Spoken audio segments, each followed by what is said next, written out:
ایک بار موسیٰ علیہ السلام سے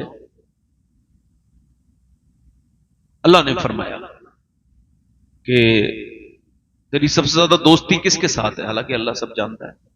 تو اس نے موسیٰ علیہ السلام نے عرض کی مالک وہ ایک درزی سے میرا بچپن سے دوستانہ ہے، کپڑے سیتا ہے، وہ اس سے سوئی سے سیتی.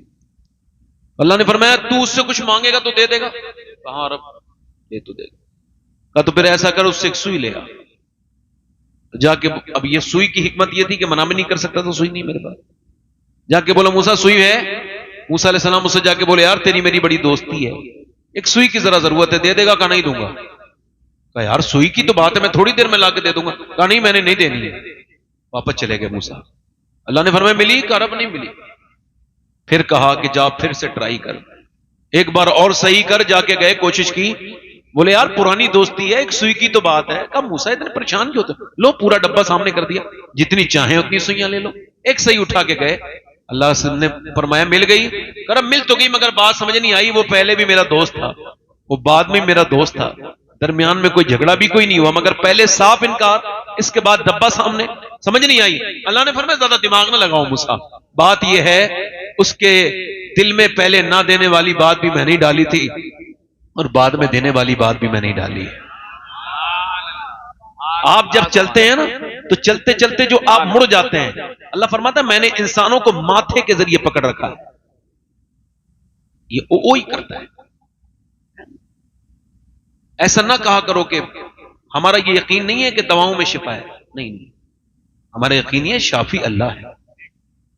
تو ایسے ہی آپ یہاں آئے نہیں ہو، آپ کو اللہ نے توفیق دی ہے، ورنہ کوئی سیس پور بلانی میں آپ ہی تھوڑی رہتے ہو، کتنے لوگ رہتے ہیں. تو یہ آئے ہو تو اس پہ شکر ادا کرو اللہ تعالیٰ. تو میں عرض کر رہا تھا کہ دیکھو بھائی کیمرے والے لوگ جو ہے نا یہ بھی سبحان اللہ بولا کریں تاکہ لگے کہ یہ کیمرے والے بھی ہیں اور مسلمان بھی. بھائی ایسا تو نہیں ہونا چاہیے نا کہ کیمرے والے بےچارے اب ثواب سے محروم ہو جائیں، ہے نا. ہماری طرف کے ماشاءاللہ یہ جتنے بھی کیمرے والے ہیں ٹھیک ہے، یہ فتنہ نہیں کرتے، کوئی خراب بات نہیں کرتے. اللہ تعالیٰ ان کو خوشیاں دے، برکت عطا فرمائے. مگر ایک شکایت تو ان سے رہتی ہے کہ کیمرہ سنبھالنے کے بعد پھر دین بھی تو سنبھالنا چاہیے نا. تو پھر یہ بھی کہنا چاہیے کہ جب کوئی بات اچھی لگے تو سبحان اللہ کہہ دینا چاہیے. میرا دل کر رہا ہے 2-3 شعر پڑھنے کا، اگر اجازت دیں تو پڑھ دیں. میں ان کے ساتھ پڑھوں گا وہ جو بات ہوئی ہے. میں عرض کر رہا تھا کہ یہ ہو سکتا ہے کہ میری زندگی کی یہ آخری تقریر ہو رہی ہو شروع، بس یہاں سے آپ نے کوئی سبحان اللہ طبیعت ہو تو کہنا ہے، نہ خاموشی سننا ہے. بس زندگی میں یہ میری آخری زندگی کی تقریر ہو سکتی ہے، اور آپ کہتے ہیں اگر ہو سکتی ہے تو مجھے اس سے ڈر نہیں لگتا ہے.